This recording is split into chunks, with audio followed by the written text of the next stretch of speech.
Good morning to all, and my greetings to everybody. It may be bigger. It may be bigger. The topic of my talk today pertains to Dirac equation in curved spacetime. Actually, this is based on my three research papers that I wrote in early 90s, that means 1990 and 91 and 92. And of course, there have been lots of developments subsequently. So I'll try to cover as much as possible within the limitation of the space that is allotted to me. And this quick review is presented in as a tribute to the memory of my revered teacher, Professor Mitra, who has been a constant source of inspiration for me all through my academic career. And I will be speaking mostly about some of the salient features, not going into the details.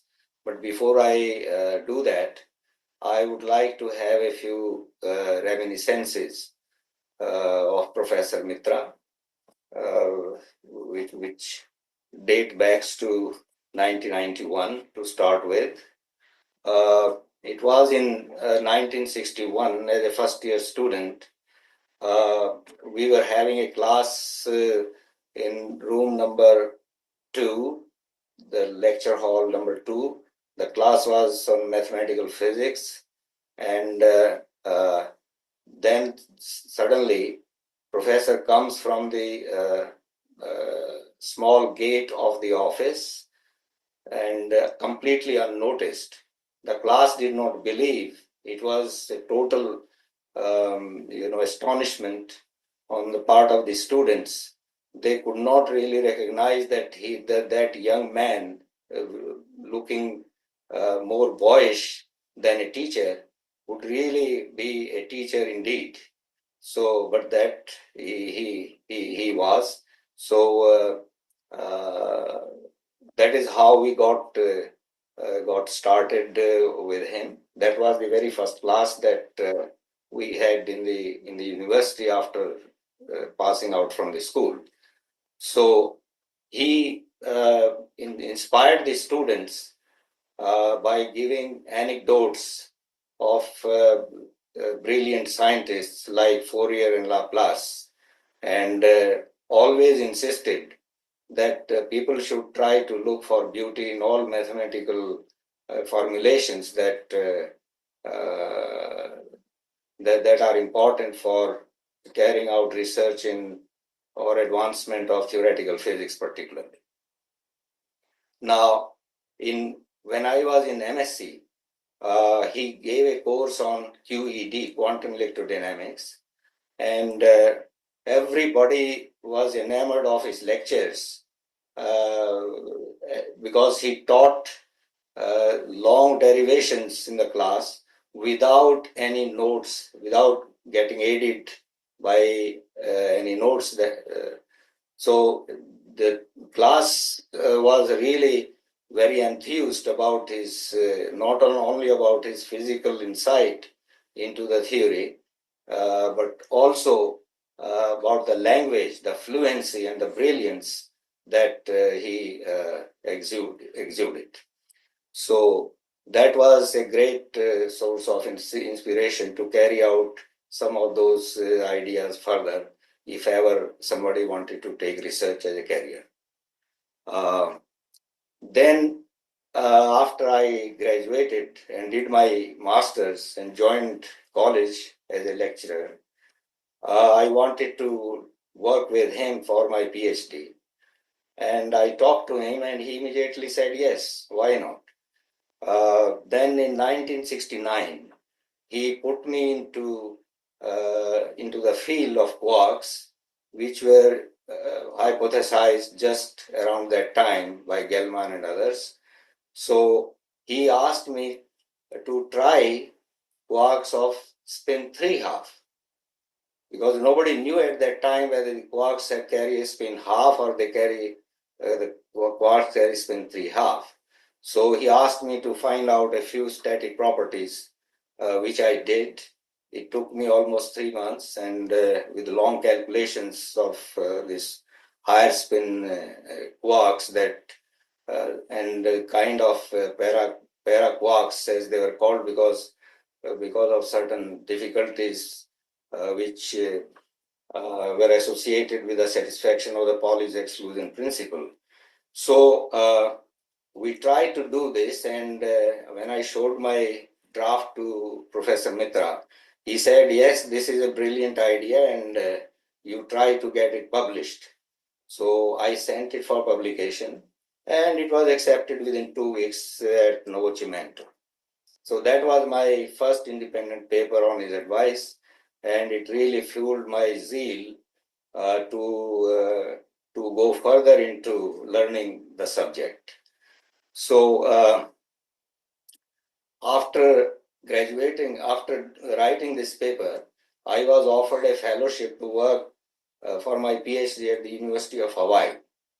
And during those days, that was, I think, in 1972, that Professor Mitra was invited by the Department of High Energy Theory. And he was requested to give a talk on quark physics.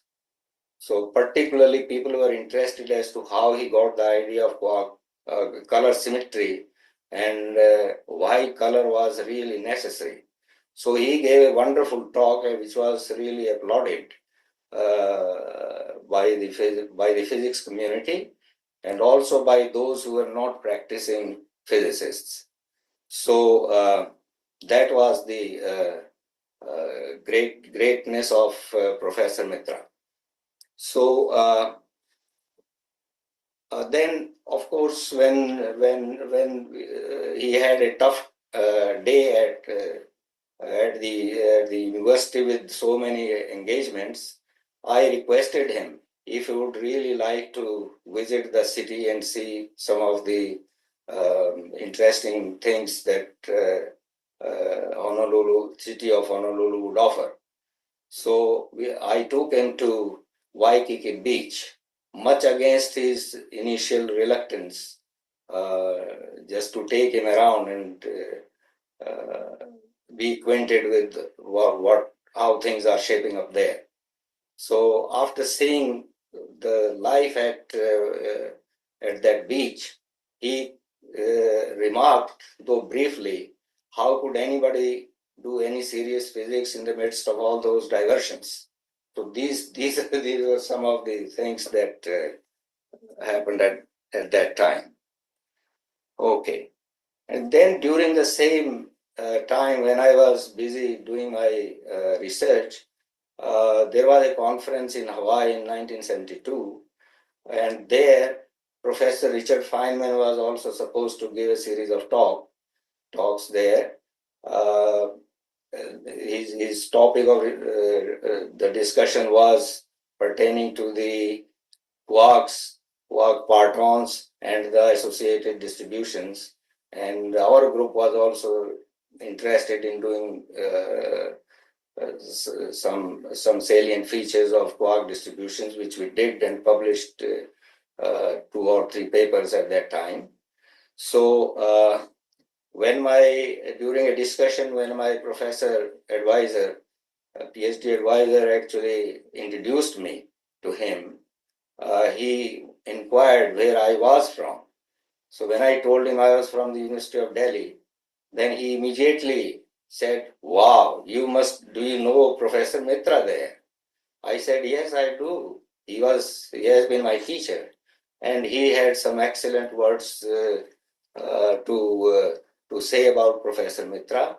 And he told me that he has sharp intellect and mathematical acumen. So that was the kind of respect that my teacher commanded.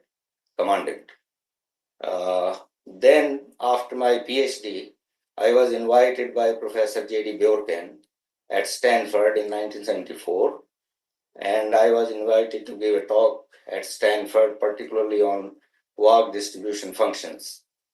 Bjorken asked me if I could carry some of his reprints, that means BJ's reprints, with me to Delhi to show it to Professor Mitra and seek his suggestions and observations on those papers. Such was the recognition and reputation of Professor Mitra. Okay, now some preliminary ideas about why we really chose to learn about the Dirac equation, which was really extremely important ever since it was developed. It was in the early days of quantum mechanics. Actually, Dirac combined quantum mechanics, the original non-relativistic quantum mechanics, with relativity theory, and he also developed the Dirac equation, which also just one minute, linearized the Hamiltonian through some prescription which were not ordinary, to say the least, because the momentum and the mass and energy, that relation gives the positive as well as the negative energy for free particles. So negative energy was considered to be a very difficult situation to account for, and since the momentum was not bounded, the largeness of the energy in the negative domain kept on increasing. So there was hardly any ground state. So there was eventually a collapse of the system, which was totally unstable. So how can that situation be resolved? So the ordinary interpretation of a wave function was to be modified, that the wave function should be replaced by the corresponding quantum field.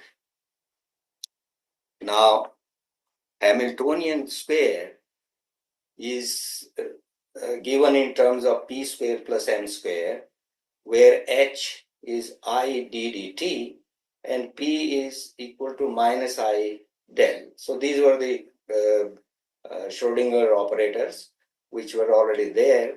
And just to linearize the Hamiltonian, it was not possible through the introduction of numbers or even functions.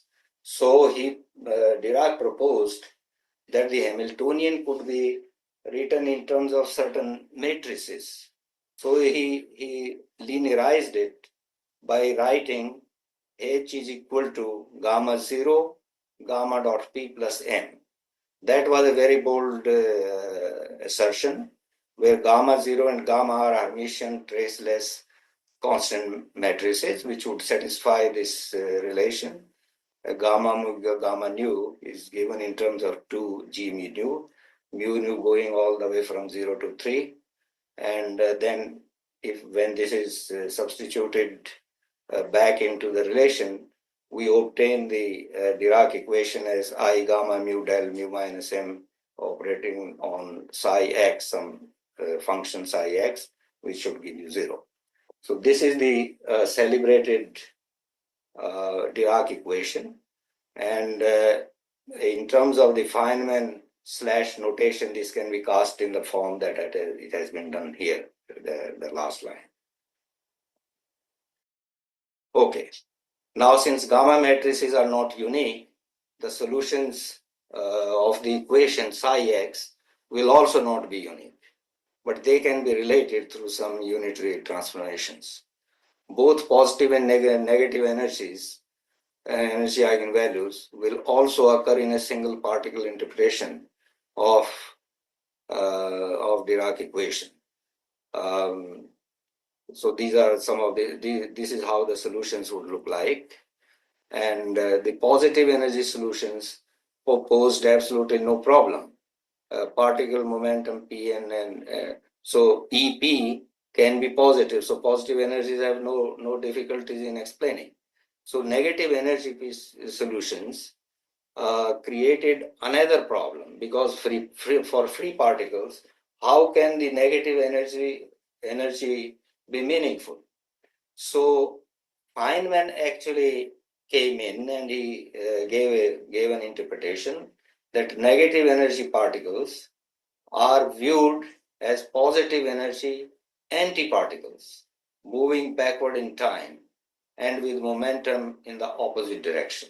That was a remarkable interpretation given by Feynman of these negative energies that were there.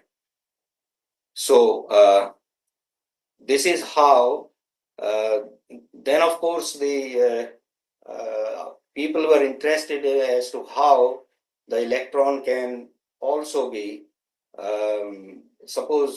also feel the curvature of space-time. That means how it can encompass the gravitational interactions in a very simplistic way.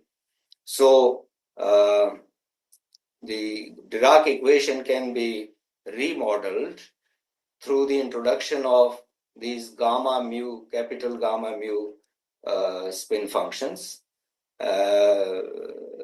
Also, the gamma mu, the ordinary matrices, gamma matrices, they are now space dependent. They depend on X, just as capital gamma depends on X. So do these gamma mu's, small gamma mu's. So these are the curved space matrices, gamma mu, and capital gamma mu, they are the spin connections, which can be evaluated in terms of affine connections for the Robertson-Walker metric. So this is how the next equation number 2, gives you the structure of the Robertson-Walker metric. And here, a, the little a of t, this is some unknown function of the cosmic standard time, and it can be cast into a form as it has been shown here. K has the value 0 plus minus 1 in certain units of time. And carrying out this process, one can incorporate the effect of curvature of space, which means it has ramifications in terms of the gravitational field. So carrying this whole stuff out, you can always obtain this relation, which I have written as equation 15 with all these bulk equations and so on. This is the Dirac equation for the full Robertson-Walker metric. So it contains the effect of curvature, and if the curvature is allowed to vanish, it will fall back to the ordinary Dirac equation. So we generally parameterize the parameter A in terms of different chosen models. One of them is the one that is considered by Schrodinger, A equal A0t, which is proportional to t, it's linear in t. And another one, which is radiation dominated universe. So A is given as A0 square root of t. And then, of course, there is a third inflationary universe model, which is given there. Okay. So when the xi term or the k term as such, since it corresponds to the effect of curvature, and when this goes to 0, our equation falls back to the exactly the same equation which was obtained by Baruth and Duru in 1987. So these effects cannot be really neglected when the curvatures are extremely large. That means the effect of gravitational field is more meaningful in those circumstances. So, but in doing so, simplicity has been sacrificed for the purpose of rigor and generality. So this is precisely what we have done. And there have been several other attempts by other people. For example, Professor S. Chandrasekhar in 1992 found some solutions to Dirac equation in Kerr spacetimes. The geometry was different from what we have taken. And then much later, in the year 1995, Baruth and Singh also obtained generalized solutions under simplifying assumptions. So nowhere has it been possible to find the exact solution so far. Suko and Unal, as recently as 2007, investigated solutions to the Dirac equation in 2+1 curved cosmological spacetimes, and because they are compatible with a universe where the contraction takes place from an infinite size to a non-vanishing minimum radius, not zero, vanishing minimum radius, and then expanding again.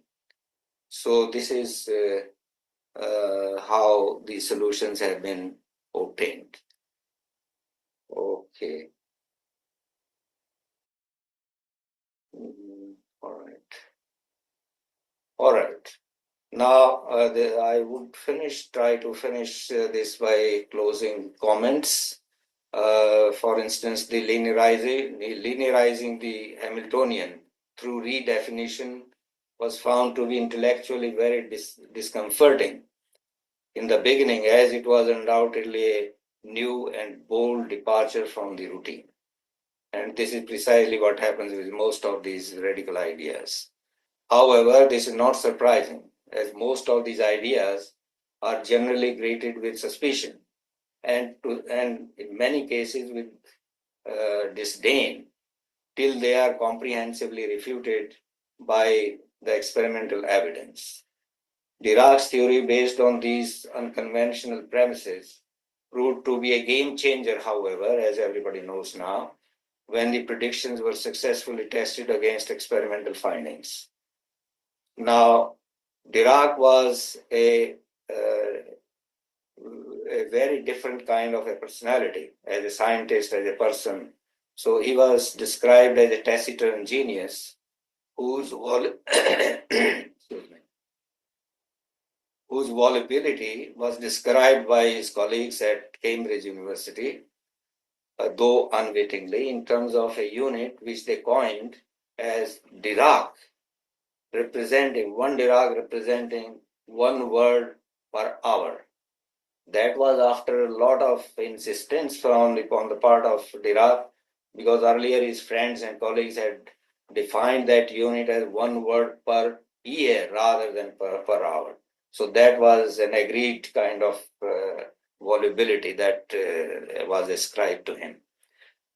He would invariably spend quite a time in quiet contemplation, and yet his brilliance dazzled all throughout the theoretical landscape and contributed to the advancement of theoretical physics. These are some of the papers that I have listed. My papers are there, and all these relevant papers, but there is a huge list which, if somebody is interested, can go through. Now, before I end, I must pay deep prostrations at the feet of my guru, my revered, most honorable teacher, Professor Mitra. This is a picture which was taken in 1972 at the Honolulu airport, where I had gone there to see him off. And on the right is my Indian professor Sandeep Akwasa, and Professor Mitra is there in the hat talking to the gentleman at the counter. This is a picture which I was fortunate to have with him there. And here is another one where this is probably at one of the stores named Long's Drugs, where he wanted to buy some small doll for his daughter, Gargi, and that's how he is also seen here. After all, he's not interested. He never was interested in shopping, but we took him there just for the sake of it. So this is that's how I conclude my presentation, and I am eternally grateful to my teacher. And this lecture and these reminiscences go a long way in expressing my deep feelings about a great man that I was lucky to have as a teacher. Thank you very much indeed. Thank you, Professor Parashar. So we have exactly 5 minutes for discussion and feedback. Please continue, please, from the audience.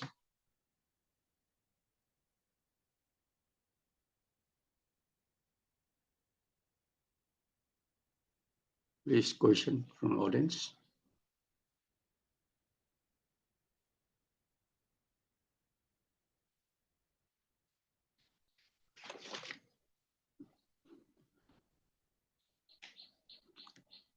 So it appears that there is no question. Then let us have 5 minutes and for the next speaker. Sir, I have a question. Oh, please. Then. Sir, it is a Dirac equation in a curved space-time.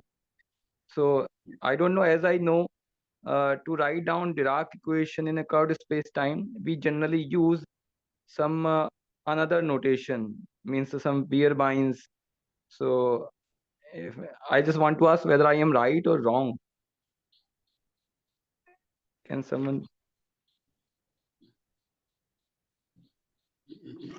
You are from physics or mathematics? Yeah, I am from physics. My question is just write down to Dirac equation in a curved space-time. As I know, we use fear binds or yes.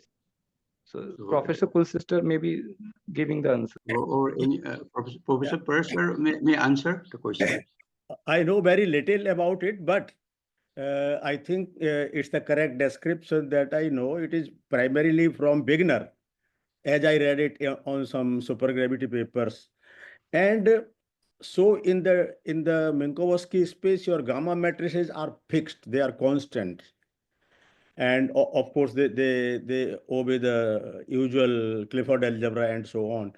And they continue to obey the same Clifford algebra. However, for writing or studying Dirac equation in curved space-time, you have to promote these gamma matrices to the field, no longer constants, no longer fixed, but they become functions. They become fields, just like any other field. Okay, so they are functions of x mu. And Clifford algebra remains the same, and so on. This is the basic point that I would convey to you is, as per my understanding, the gamma matrices have to be promoted to fields. Yes. So and satisfying the usual Clifford algebra. Okay, sir. Thanks.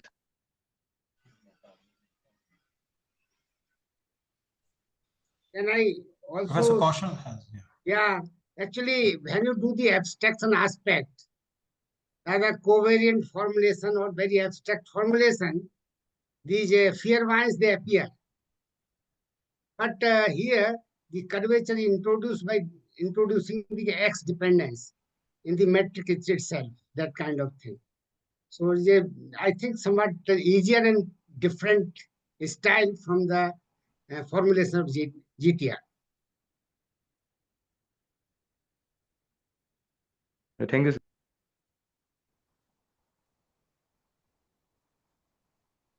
One more question, please. We have 2 minutes time.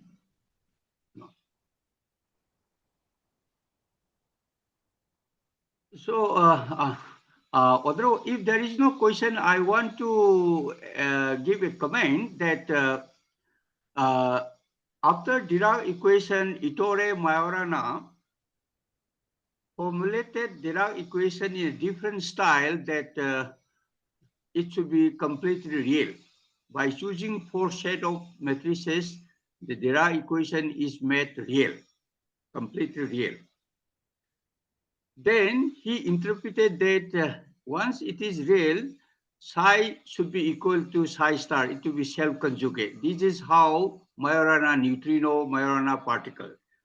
But recently there was a series of paper experiment that any quantum equation should be complex, not real.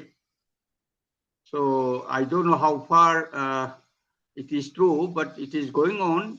If it is true, concept of Majorana neutrino and Majorana fermions will go away.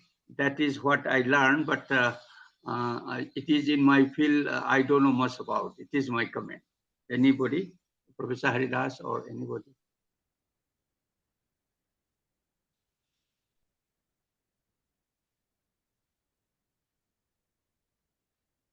If there is no question answered, let us thank our Professor Parashar, and let us pass to the next speaker.